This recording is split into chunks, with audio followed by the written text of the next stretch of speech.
Hey guys, what is going on? Welcome back to another video. And today is Talk Show Tuesday, episode 2. Today we're going to be talking about a few things. Also, by the way, the background gameplay for this week's Talk Show Tuesday is going to be NBA 2K15. I mean, we all like a bit of basketball in our life. Today I have Joel Manning with me again. Like last week, and because you can't hear him, I'll just repeat what he says again, like I did last week. And once again, I will say we will try and fix this soon, so you can all hear me and him at the same time. So today we have 4 things to talk about today, and first up on our list of games is Battlefield Hardline.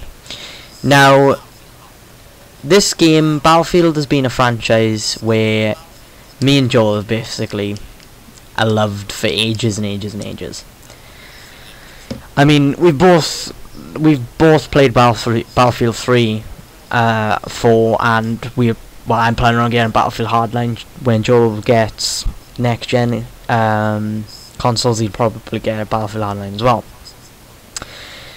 So I want to talk about Battlefield Hardline today, and EA announcing a premium edition, which is going to be $50 and £40, or British sterling pounds. And that's basically any other sort of premium membership like Call of Duty has done. Battlefield 4 have done it. I think Battlefield 3 did it as well, Joe.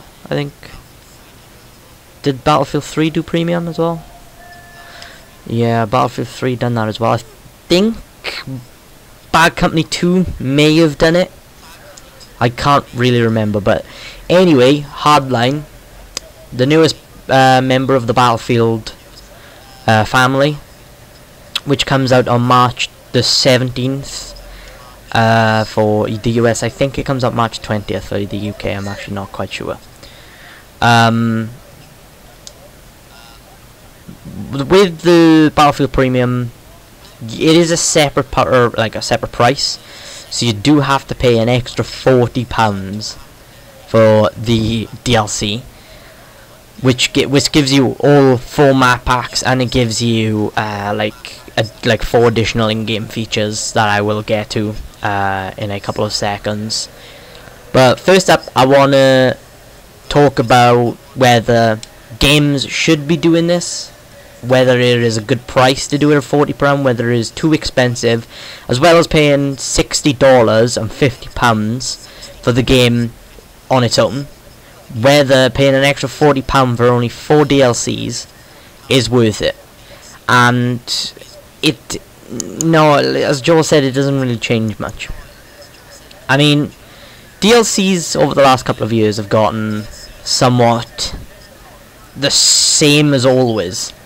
That's how I can say, just basically 4 new maps, or if they make it map packs, then it'll be like 4 map packs, and it'll be like, I think it's, what is it? It's like 4 maps in a map pack, 4 maps in a map pack. Like some maybe spell, like Call of Duty do like 1 zombie map, and like do 3 other or 4 other online maps. It's something like that. But the 4 expansion packs will feature their own story, and it will come with new multiplayer maps, modes, vehicles, and other in-game content. That's basically what has been written by EA. So, Joe, what is your opinion on, game developers, game publishers making their customers buy premium to get the map packs? Or do you think it's too expensive? Do you think it's too cheap? So you think it's a bit too expensive? What is your thought on it?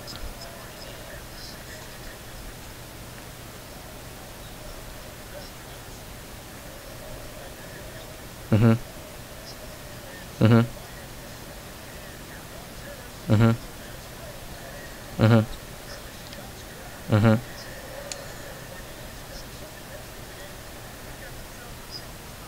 Yep.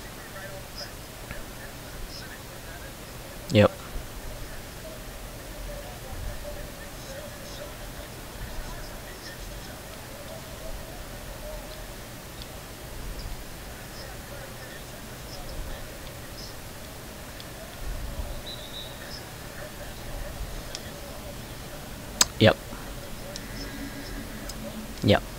So what Joel has basically said is it is too expensive. Like, and I think I agree with him. It is a bit too expensive, as people have already paid $60 or 50 British sterling pounds for the game already.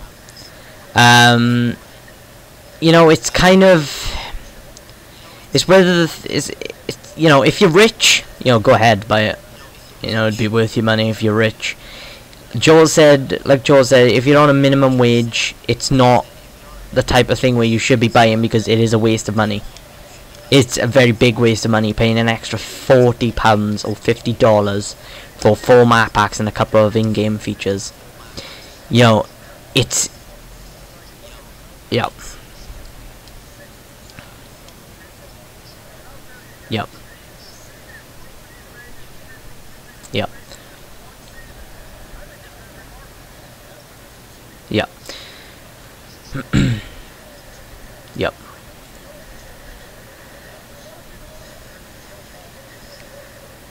Yep.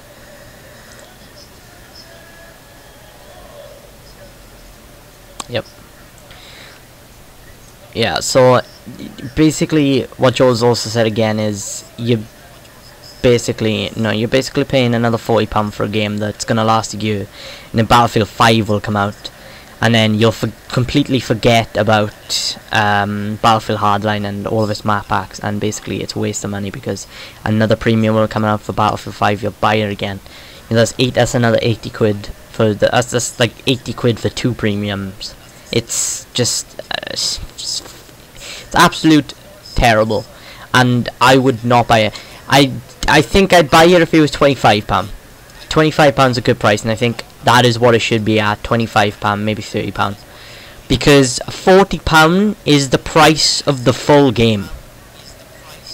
You can get Battlefield Hardline for £44, right, on Amazon, and it's probably about $45. $45 about, yeah, it's probably about something like that. Yeah, it's probably about, it's around about that price. Anyway, and it's, you know, £44 the full game. And that's a pre-order, and it also has Amazon like kind of pre-order DLC with it, which you get like a free like battle pack, gold battle packs and stuff. You know, you're thinking it's £4 the full game with a complete story mode, a complete huge multiplayer with loads of game modes, a full set of achievements, and you know, it'll take hours of your time up, and that is £44. They're expecting £40 for 4 new maps, or in this case, if there's a map pack, you know, like probably about 16 new maps. It's not, it shouldn't be the price of a full price retail game. It should be at least £25 or £30, because it is so expensive. And I did it with Call of Duty at Modern Warfare 3. I think I did it with Modern Warfare 3. I didn't even go on all of the map packs because they were bad. They were bad. You know, if you buy premium before any of the map packs come out, and you decide you don't like the map packs, then you're basically fucked. You spend 40 quid for nothing. I also did it with Battlefield 4. I bought the map packs, I bought the premium for Battlefield 4, and not once did I play any of the DLCs because they weren't that good in my eyes. You know, I haven't even played the last 2 map packs because I didn't find them that good. I think, like I said again, if the premium's £25-30, I think that's a good price. £40 is ridiculous, because that is basically the cost of a full price retail game, and it shouldn't be at that price. Then again, I do believe that if it was £25, it's a good price and is definitely worth it. And I think I would snatch that up right away, like every single year that a new sort of Battlefield or Call of Duty came out, because £25-30 for a premium is not that bad, because you do get a bit of stuff with it. I mean, it's not a great amount of stuff, but it's a good amount of stuff. And today I really want to talk about, because they have announced the type of stuff that you will be getting with the premium, and I want to talk about what kind of stuff is going with the premium. So they said first up is criminal activity, which is basically you have to make a name for yourself in fast-paced, high destructible new maps littered with small-time crime jobs. So that's basically, that's like I think that's an online. It sounds like an online game mode, yet it sounds like a bit of a story mode to it as well, which actually sounds kind of fun. You have the second map pack, which is robbery.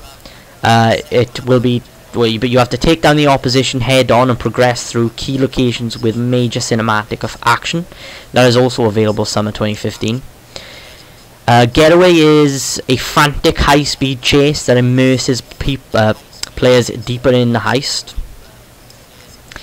So I don't know what that would be. Like that's available fall 2015. And betrayal. Says there's a rat in every operation and players will have to find out who to trust. Available winter early 2016. So that would be next year, early 2016. So probably January, February 2016. And as previously suggested, premium members will be able to access this DLC 2 weeks ahead of general release. So if you have premium, you get access 2 weeks early than when the actual map pack comes out. They said the Hardline Premium Package also contains 4 additional in-game features, although it is not clear if these will be sold separately. EA describes them below as masks. New player mask was with the unique gameplay benefits tied to the theme of each mask. There's a gun bench that provides players with the ability to visually customize their weapons and track their kills per weapon. There's also a new competitive play, which support for competitive play through Battlefield Hardline Premium Access only tournaments and ladders. So it's kind of like a ranked play for Call of Duty, but only for premium members. It also gives you a legendary status, which provides replayability of the entire progression system. Which, why is that only for premium? I don't know. I mean, that's basically a prestige, really. I mean, I don't understand why they would only put that for premium members, because they did it with Battlefield 3 and Battlefield 4, you know. It was the kind of prestige system like they do in Call of Duty. You get to, I think it was level 50 in Battlefield 3, and you'd basically prestige, you get like an eagle or something like that on your, basically on your badge, and then you'd go from 1 to 50 again. Yeah,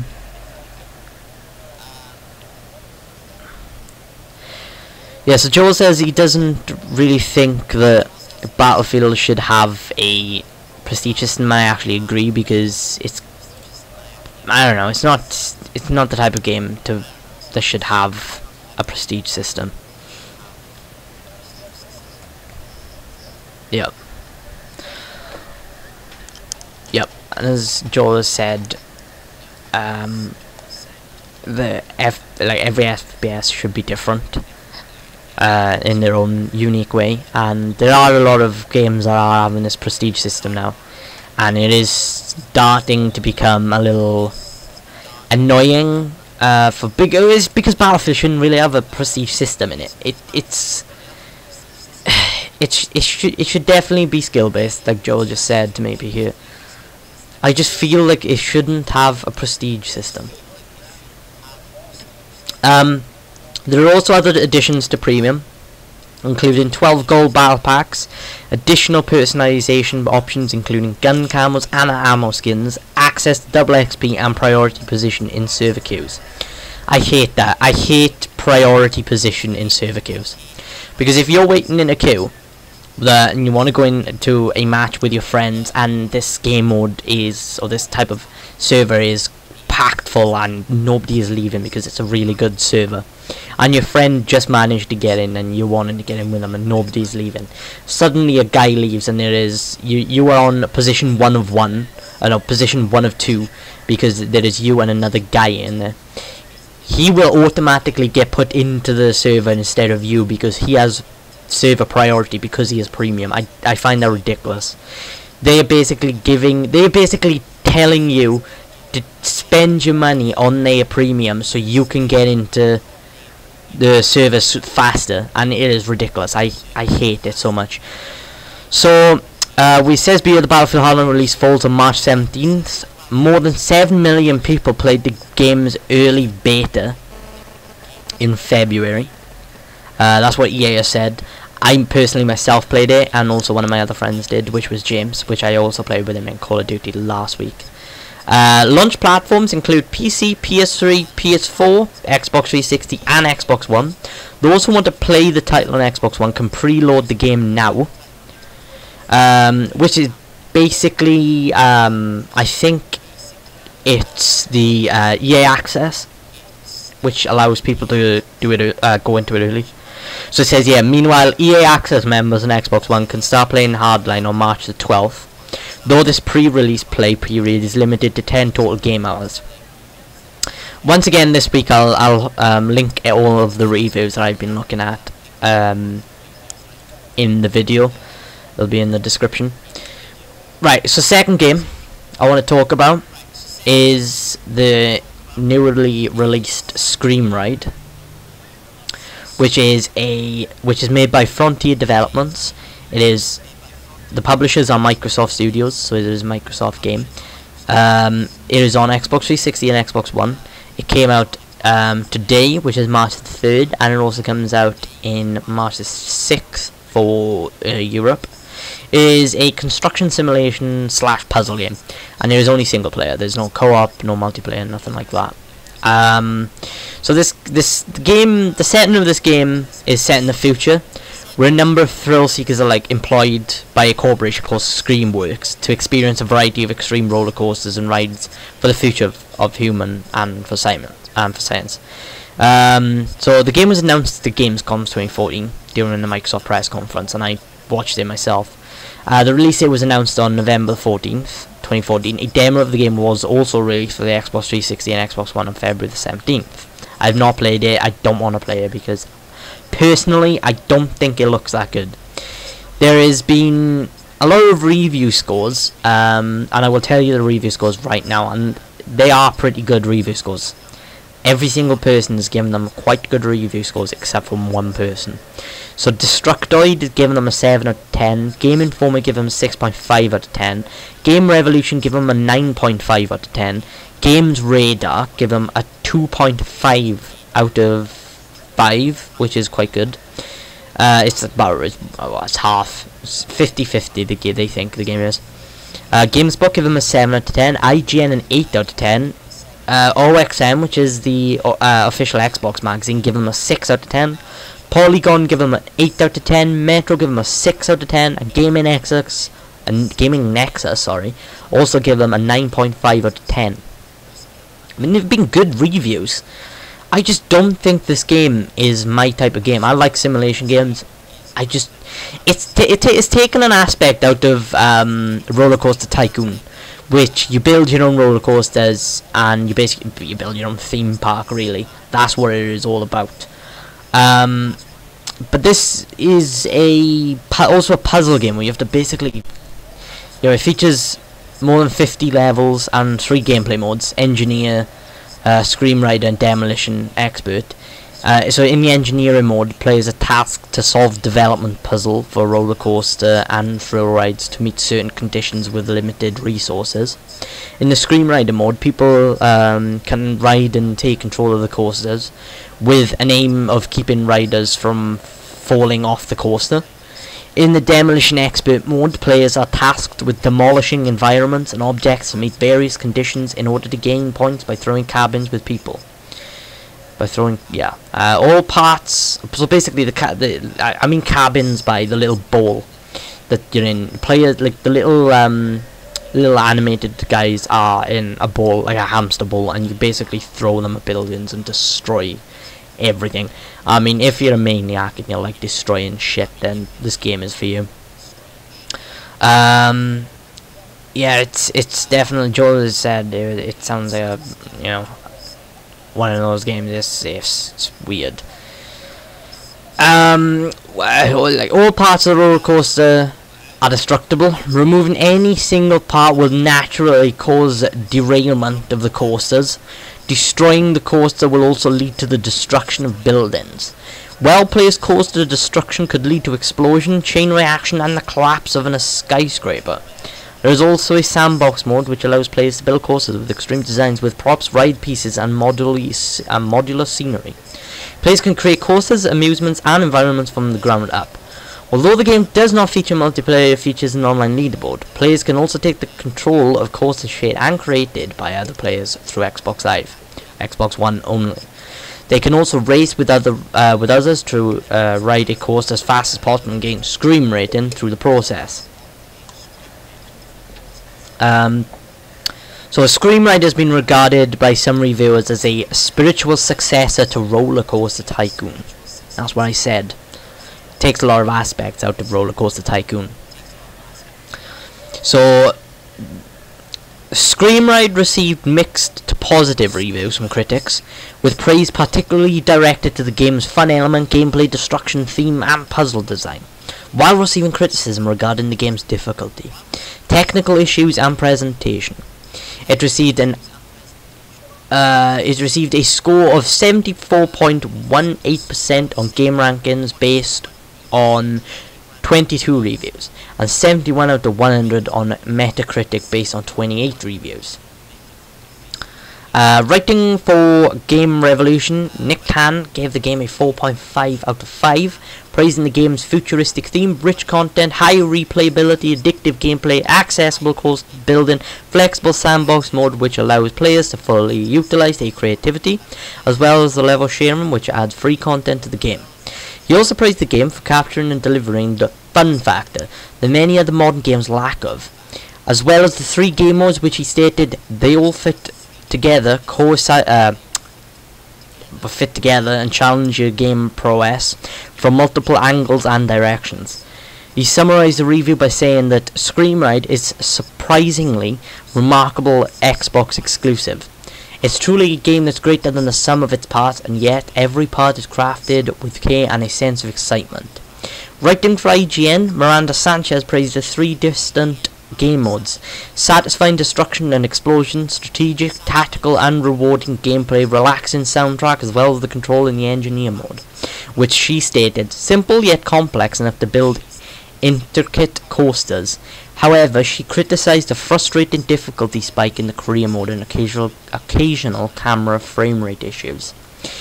Arthur Gies from Polygon gave the game a 8 out of 10, praising the environmental destruction, excellent puzzle design, as well as the gameplay, which offered players freedom and room for experimenting. However, he also criticized the overwhelming amount of coaster pieces and environmental types. He summarized the review by calling the game one of the great surprises of 2015.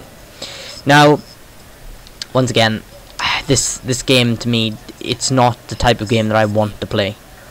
Yet it is, it's been given a lot of good reviews, and I mean, it looks okay. Like, there's writing for games, like the Games Radar guy. He says here, I'm just gonna put it on pause for a second because I want to read this out to you.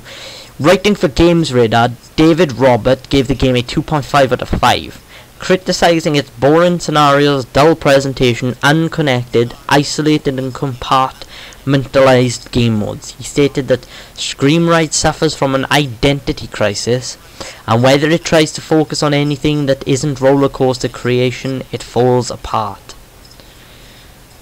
So there's been mixed reviews of this game, really, guys, and I'll link you that, because I'm on Wikipedia with this right now, because I couldn't find a review that was good enough for me to read out, so I'll link the Wikipedia page for you as well, so don't worry about that.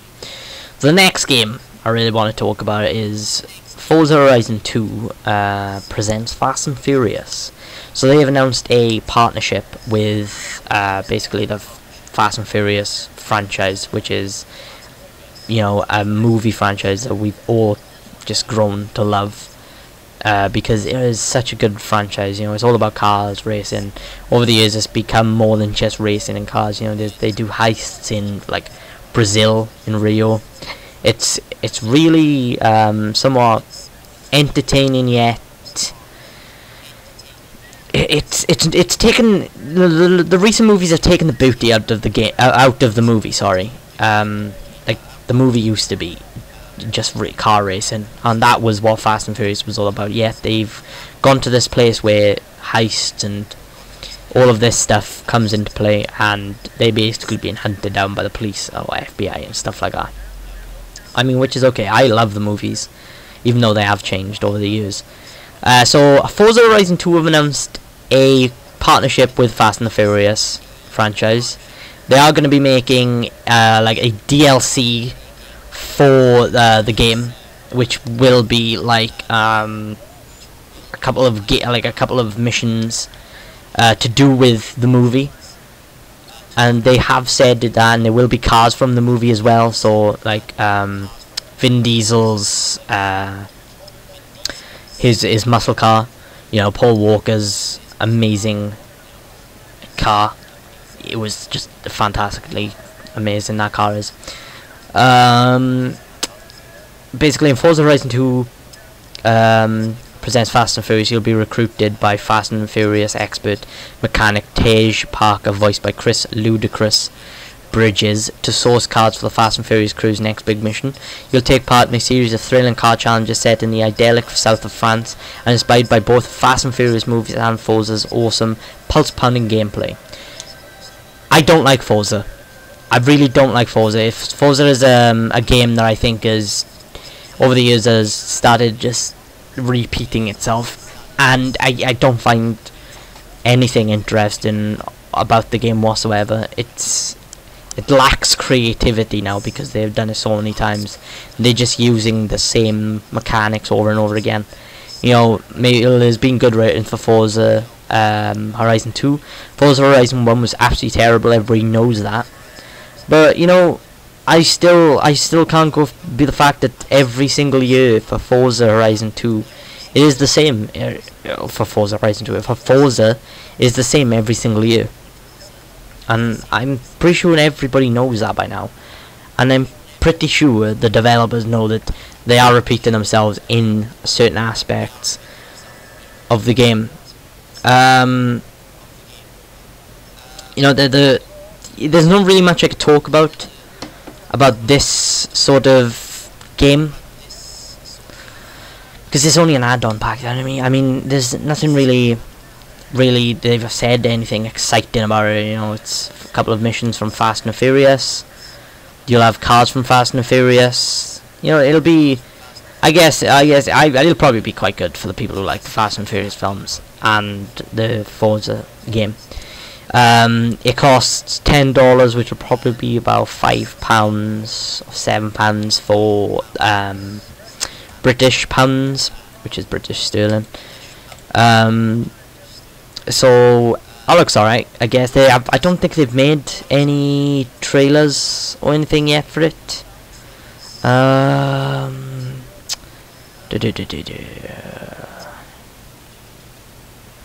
So it says here, to celebrate the April 3rd theatrical launch of Furious 7, the expansion will be available at no charge for a limited 2-week period.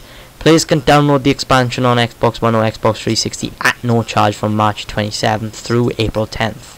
After this, the expansion will cost £10. Players who downloaded it during the initial 2-week window can continue to play without restriction. So basically, buy within the first 2 weeks of it coming out, and you'll get it for free. If you don't, then you have to pay £10 for it, which is understandable because it co-releases with the movie Fast and Furious 7, which I will be going to see in theaters. The last game that I want to talk about is, of course, the highly anticipated finale, The Witcher 3 Wild Hunt. Sorry. So I have never played any of the Witcher games. I have heard amazing ratings about the game. I have heard that the game is very, very good. But will I get it? Yes, I probably will, because it does look like a very good game, and I can't see why I wouldn't play it, because it does look really good. So the world is in chaos, the air is thick with tension and the smoke of burnt villages. The fearsome empire of I think that says Nilfgaard has struck again, ravaging the hapless northern kingdoms. The once mighty who tried to use Geralt for their own gain and are now, their own gain are now gone. In these uncertain times, no one can say what fortune holds in store, who will bring peace to the world and who will cause it only misery. But a force darker and deadlier emerges. The pretty men and women commanding tin-plated armies fail to understand that their conflict is child's play compared to the wild hunt. The otherworldly threat which now looms. These ghastly spectral riders have for ages plagued humankind, bringing misery to the world. Yet this time the wild hunt seeks one person in particular, the one individual destiny itself bestowed upon Geralt, the one soul Geralt considers kin. So this game looks really good. Let's have a look here what it says. It's one player. It's just a single player. There's no multiplayer. There's no co-op. There is, yeah. Alright, Joe, no problem. Alright, so this game is basically a grand finale to the Legend of Geralt of Rivia. A standalone adventure easily accessible to new players. Meaningful choices with consequences that change the story and the game world. Quests and main story threads that can be resolved in any order or completed in parallel. Unforgettable quests deeply linked with the core storyline designed with care to draw players in. A breathtaking cinematic introduction illustrating the game background. A unique atmosphere, memorable characters and gritty dialogue. 36 different final game world states and 3 different playable epilogues. A vast open world, 35 times larger than in The Witcher 2, multiple ecosystems and cultures the players can move about at will. Regions with different inspirations and deep cultural references, each with a distinct feel. Free exploration unspoilt by loading times. So there's no loading times basically. A world shaped by the player's decision, but which, left to itself, goes on living. A living environment with a realistic day and night cycle, a dynamic weather system and a living economy. A unique, deep, consistent world based on that described by Andrzej Sapkowski. A dynamic tactical combat system rooted in traditional RPG systems. Combat complexity based on a variety of actions at the player's disposal, not on correct attack sequencing. A Witcher Sense system bringing new tactical depth to combat.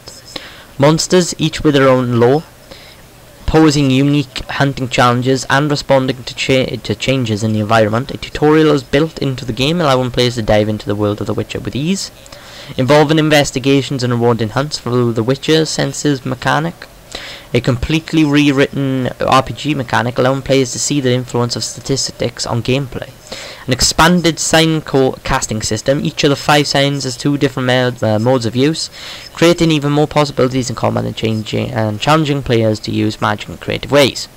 A highly initiative alchemy system, an expanded character development system, advanced crafting mechanics, fully dynamic light and shadow effects throughout the game, generating superior atmosphere and ambience. Detailed, realistic locations rendered through a significant increase in graphical detail and polygon and texture depth. A deep role-playing experience through visually attractive film-like presentation. So this game has been given a where is this game be given? Where is this game be given by IGN? I shall have a look right now. It doesn't really say. I think it was given like an 8.5, maybe a 9 off IGN. This game, it looks very good. There is also a collector's edition that costs like £100, which will probably be like $200 or $150 for US.